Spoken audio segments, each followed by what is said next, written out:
할렐루야. 날씨가 좀 쌀쌀해진 것 같아요. 계절이 바뀌면 몸이 좀 아프신 분들도 있고 머리 두통도 오시는 분들도 있는데, 우리 하나님께서 우리 모든 성도님들 건강을 지켜주시고 기도하고 말씀 받는 일에 조금도 부족함이 없도록 붙들어 주시고 보호해 주시기를 주의 이름으로 축원합니다. 신앙생활의 핵심이 무엇인가? 여러분 어떻게 생각하세요? 가장 중요한 게 뭐라고 생각하세요? 존 칼빈이라고 하는 기독교 강요 저자가 있죠. 우리가 그분 열심히 공부하면서 또 신학 공부했는데, 기독교 강요를 보면 세 가지로 정리했습니다. 신앙생활의 핵심이 뭐냐? 첫 번째는 뭐냐면 자기를 부인함. 이걸 1번으로 꼽았어요. 자기를 부인함. 우리가 평생의 회개의 경주로 진입하는 것이 바로 자기를 부인하는 것이다. 평생의 회개의 경주라고 그랬어요. 기가 막힌 표현이죠. 그게 자기를 부인함. 두 번째가 뭐냐? 두 번째 뭐인 것 같으세요? 십자가를 지는 삶. 이게 두 번째 핵심이다. 십자가를 지는 삶. 회개의 과정을 말하는 것이죠. 세 번째는 무엇일까요? 내세를 묵상함. 이렇게 말합니다. 하나님 나라를 묵상하는 거예요. 이게 신앙생활의 핵심입니다. 요사이 지금 이 땅이 너무 좋으니까 신자들도 하나님 나라를 묵상하지 않아요. 잘못된 것입니다. 우리가 제대로 된 신앙을 가지면 세상이 나를 미워한 것 같이 너희도 미워하리라. 신자는 환난과 핍박 속에서 날마다 하나님 나라를 묵상해요. 그 하나님 나라의 묵상함이 우리의 영혼의 닷과 같아서 흔들리지 않고 그 믿음의 경주를 할 수 있도록 우리를 지켜주고, 우리 앞서 가셔서 그 나라를 예비해 주신 누구십니까? 우리 주 예수 그리스도. 주님을 의지하면서 견고한 신앙을 가지고 아버지의 집으로 우리가 가게 되는 것입니다. 그러니까 이 땅에 대한 소망이 사라질수록 하나님 나라에 대한 소망은 더 커지게 되는 것이에요. 이것이 우리가 갖고 있는 믿음인 것입니다. 하나님의 나라를 우리가 왜 소망해야 될까? 거기는 고통이 없기 때문에, 죽음이 없기 때문에 소망하는 것이 아니라 하나님이 계시기 때문에, 우리가 사랑하는 주님이 계시기 때문에 소망하는 것입니다. 그 사랑이 우리로 하여금 하나님의 통치, 예수 그리스도의 다스리심을 온전하게 받도록 만들어주는 것입니다. 우리가 사랑한다는 것이 무엇인가? 너희가 나를 사랑하면 나의 계명을 지키리라. 사랑은 하나님의 통치를 전적으로 의지하는 것이에요. 그러니까 그 나라는 온전히 하나님께 대한 순종과 주님이 통치하시는 다스리심 밖에는 없는 것입니다. 그래서 우리가 사모하는 것이, 여기서 육신을 가지고 죄와 씨름하고 때로는 넘어지고 실패하고 부끄럽고 그런 인생이 아니에요. 완전한 통치, 하나님 말씀만이 이기시는 그 나라가 하나님의 나라인 것이에요. 여러분, 그런데 하나님의 백성들은 이 땅에서도 하나님의 나라를 누리는 것입니다. 우리가 지금 찬양한 것처럼 오늘도 내일도 주 함께 살리라. 지금 누리는 것이에요. 그러니까 무엇이 다른가? 세상 사람과 우리가 다른 것은 딱 한 가지예요. 하나님 말씀을 어떻게 대하는가. 그게 다른 것이죠. 우리는 말씀하시는 하나님, 그 하나님 말씀을 하나님처럼 여기는 것입니다. 그 말씀의 통치를 받고 사는 것이 이 땅에서도. 여러분, 세상 사람들은 빌라도 같이 주님 말씀 얼마나 무가치하게 여기고 조롱합니까? 하나님 백성 그렇지 않아요. 이 말씀이 곧 하나님이신 줄 알기 때문에. 하나님의 통치가 있기 위해서 반드시 먼저 있는 일이 있습니다. 하나님의 심판이 먼저 있습니다. 무엇으로 심판하신다 그랬어요? 그 입의 막대기.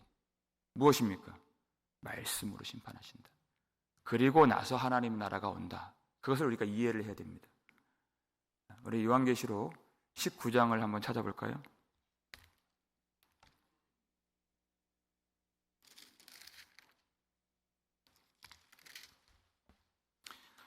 요한계시록 19장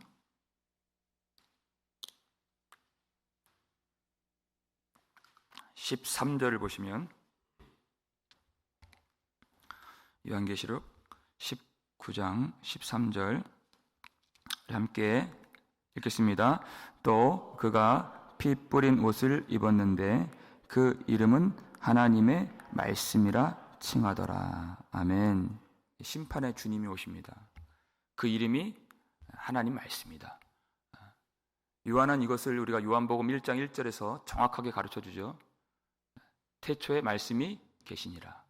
이 말씀이 하나님과 함께 계셨더니 이 말씀이 곧 하나님이시니라.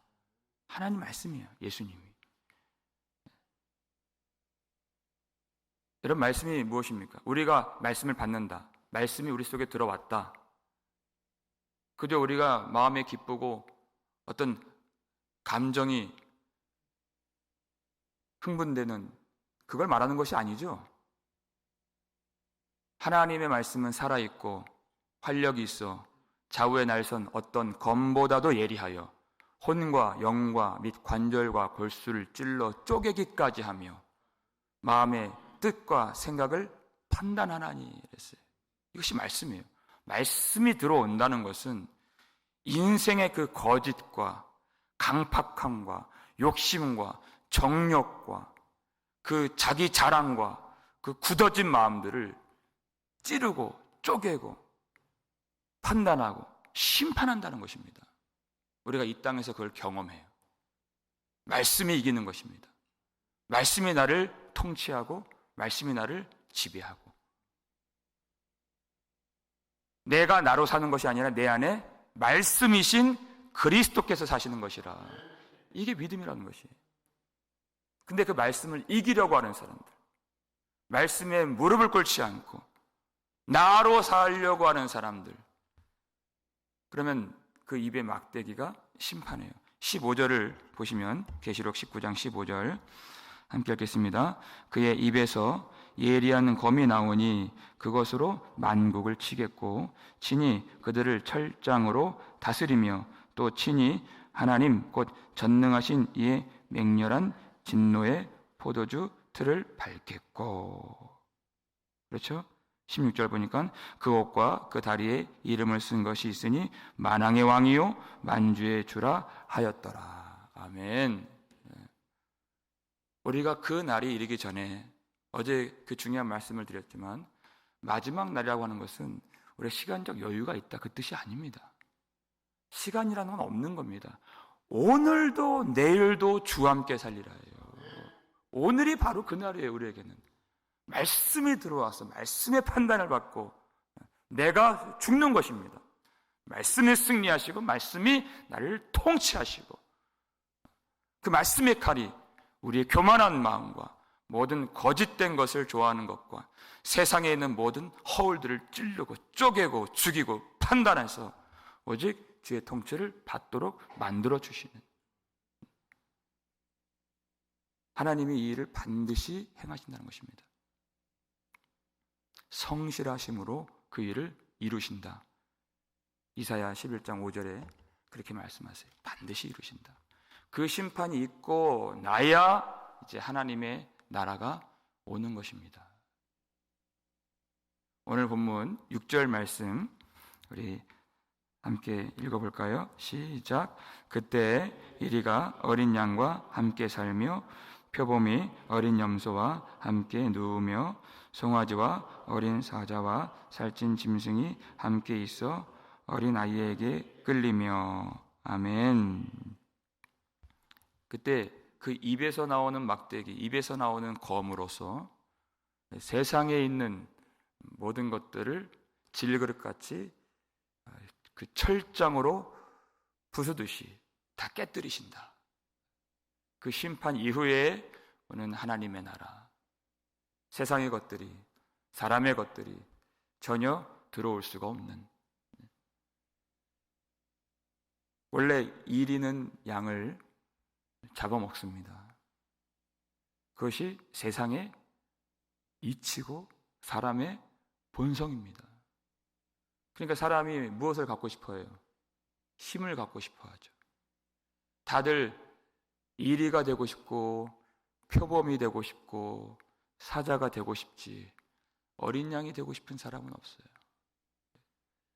올라가서 커져서 높아지고 힘을 얻어서 억누르고 싶고 빼앗고 싶고 내가 가지고 싶고 나를 자랑하고 싶고 하는 것이 인생입니다. 하나님의 나라는 그것이 도통 통하지 않는 나라입니다. 왜 그렇습니까? 세상과 전혀 다른 통치가 있고 다스리심이 있는, 어제도 말씀드렸지만 하나님 나라는, 세상 나라는 창과 칼과 군대와 권력으로 다스리지만 하나님의 나라는 말씀과 은혜와 성령으로 다스리시는 그 나라인 것입니다.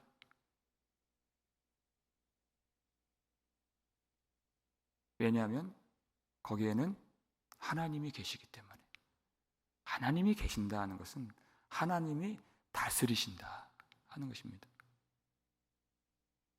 버가모 교회 성도들에게 2번이나 그 말씀하셨어요.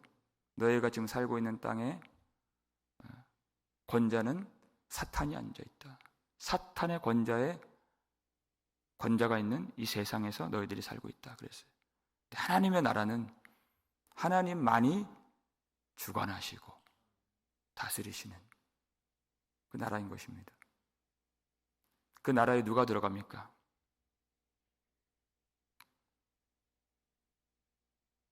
어린 아이들과 같지 아니하면 결단코 하나님의 나라에 들어갈 수 없느니라. 여러분, 이 말씀이 마태복음 18장 3절인데요. 앞부분에 이렇게 되어 있어요. 내가 진실로 너희에게 이르노니 너희가 돌이켜 어린아이들과 같지 아니하면 하나님의 나라에 들어갈 수 없느니라. 돌이켜야 된다는 것입니다. 일이었던 사람들, 표범이었던 사람들, 사자였던 사람들 돌이켜야 된다는 것이. 어린아이 같지 아니하면, 그렇게 하나님을 의지하지 아니하면, 하나님을 의지한다는 것이 무엇입니까? 하나님을 의지한다는 것은 전적으로 그 통치에 순종한다는 것입니다. 의지하는 사람만 순종할 수 있습니다. 의지하는 것은 사랑하는 것입니다. 주님이 없이는 안 되는 것입니다. 그래야 주님이 주시는 것을 먹을 수 있고 주님이 주신 말씀대로 순종할 수가 있고 주님의 그 성품을 우리가 본받을 수 있는 것입니다. 더 이상 내가 무기를 갖출 필요가 없습니다. 해야 할 필요가 없고 잡아먹을 필요가 없어요. 주님이 주시는 것이 있기 때문에. 주님이 없는 사람이나 내가 빼앗아 먹고 내가 잡아먹는 것입니다. 근데 주님이 나를 다스리시고 주님이 주시는 것을 먹는 사람, 하늘로부터 오는 것을 취하는 사람은 땅의 것을 먹을 필요가 없는 것이에요. 내가 무기로 구비하고 세상의 수단으로 갖출 필요가 없는 하나님의 하늘의 신령한 은혜로 통치를 받으며 그 은혜를 먹으며 그 의를 마시며 주님을 따라가는, 여러분, 교회가 이 땅에서 하나님 나라를 누리고 영생을 경험하는 하나님 나라가 되어야 되는 것입니다. 그렇게 되기 위해서는 우리 반드시 돌이키고 또 돌이켜야 되는 것입니다. 세상적 가치로, 이 시대적 정신으로, 인간의 본성으로, 힘의 논리로 살아서는 안 됩니다. 여기서부터 하나님의 말씀의 통치를 받아야 되는 것이, 세상은 어떻게 해서든 상대를 억누르고 상대를 낮춰서 나를 높여요. 이 세상에. 그러니까 바리새인들이 어떻게 해서든지 예수님 꼬투리 잡으려고, 책 잡으려고, 억눌러서 자기들이 높아지려고, 자기들이 옳게 보이려고. 근데 예수님 어떻게 하십니까? 세상적 수단으로, 시대적 정신으로 그렇게 맞대응하시는 것이 아니라 오히려 내려가십니다. 수치를 받으시고 멸시를 받으시고 고난을 받으시고 결박에 당하시고 십자가에서 죽음을 당하시는, 만약 세상적 방법으로 대응하셨다면 그들은 그날로 심판을 받는 것이, 하늘에서 12군단 더 되는 천군 천사가 내려오는 것이, 근데 그렇게 안 하십니다. 예수님. 당신께서 십자가에서 죽으심으로 하나님 나라의 방법이고 하나님 나라의 통치죠. 그 십자가의 보혈로 당신을 찌른 자들이 하나님의 영광을 볼 수 있게 하시고 성령을 부어주심으로 그들이, 그리고 우리가 교회가 될 수 있도록 은혜로 통치하시는 주님이십니다. 그것이 은혜예요. 하나님 나라예요. 교회가 이러한 하나님 나라와 같은 공동체가 되어야 한다는 것입니다. 하나님이 우리에게 힘을 주셨어요. 근데 힘의 논리로 세상처럼 우리가 누군가를 억압하고 억누르고 살지 않습니다. 그걸 가지고 주님의 마음이 되어서 내려가는 것이죠. 힘이 없는 것이 아니에요. 어떤 사람들은 5달란트 받은 사람도 있고, 어떤 사람은 2달란트 받은 사람도 있고, 어떤 사람은 강한 사람이 있고, 어떤 사람은 약한 사람도 있어요. 건강한 사람도 있고, 또 병든 사람도 있어요. 그러나 우리가 하나와 같이 주님 앞에서 어린아이가 되어서 내려가는 것입니다. 그래서 그 힘을 가지고 남을 해하고 상하게 하는 것이 아니고, 우리 주님이 우리에게 보여주시고 우리 속에서 역사하시는 대로 우리가 낮아져서 그 힘을 가지고 주님을 섬기는 것입니다. 주님을 섬기는 것은 교회를 섬기는 것이고, 교회를 섬기는 것은 서로를 섬기는 것이, 힘으로 억압하고 억누르는 것이 아니라 그 힘으로 약한 자를 돕는 것입니다. 세우는 것입니다. 위로하는 것이고 격려하는 것이고, 그들이 하나님을 볼 수 있게끔 우리가 힘쓰고 애쓰고 섬기는 것입니다. 이것이 하나님 나라인 것입니다. 우리가 하나님의 통치를 받는다는 것은 하나님의 인격을 갖는 것이고 주님의 성품을 받는 것입니다. 우리 교회가 이와 같은 하나님의 나라가 되기를 주의 이름으로 축원합니다. 우리 주님의 통치를 받으면 성난 이빨을 드러내고 남을 해하는 상하는 발톱을 드러낼 수가 없어요. 상한 심령이 되어서 주님의 은혜를 구하고 주님을 의지하고 주님을 사랑함으로 오늘도 하나님 영원한 나라에서 통치를 받는 것 같이 오늘도 그 통치를 받으며 내일도 영원히 주님과 함께 살며 우리가 함께 거하는, 그리고 함께 놀 수 있는 하나님의 나라가 될 수 있기를 주의 이름으로 축원합니다. 우리 아버지 하나님 감사를 드립니다. 오늘 이 말씀 주셔서 우리로 다시 한번 회개케 하시고 신앙의 경주로 또 들어갈 수 있도록 도와주시니 감사드립니다. 자기를 부인하셨던 예수님, 십자가를 지셨던 예수님, 하나님 나라로 들어가셨던 예수님, 우리가 바라보면서 자기를 부인하고 십자가를 지고 날마다 하나님 나라를 묵상하며 거룩한 신앙생활 영위할 수 있도록 축복하여 주시옵소서. 세상의 수단과 시대적 정신으로 인간의 본성으로 살지 아니하고 오늘 주 예수 그리스도의 통치를 받으며 하나님 나라의 백성에 걸맞는 예수의 성품, 예수의 인격 갖고 살길 원하오니 우리를 도와주시고 우리에게 주신 은사와 힘을 가지고 교회를 섬기고 하나님을 영화롭게 할 수 있는 그런 모든 한 사람 한 사람 성도가 될 수 있도록 도와주시옵소서. 약한 자들도 있습니다. 어려움에 빠진 자들도 있습니다. 교회를 통하여서 위로를 받을 수 있도록 도와주시고 하나님의 통치와 하나님의 다스리심이 가득하여서 우리 모두가 어린 아이들과 같이 주님만 의지하여서 주님의 통치를 받으면서 하나님 나라를 영생을 누리면서 우리가 마지막 날 주님 오시는 그날까지 신실한 믿음으로 주님을 소망하며 주님을 기다릴 수 있고 주님을 준비할 수 있는 거룩한 교회 되게 하여 주시옵소서. 감사를 드렸고 우리를 구속해 주신 예수 그리스도의 이름으로 축복하며 기도하옵나이다. 아멘.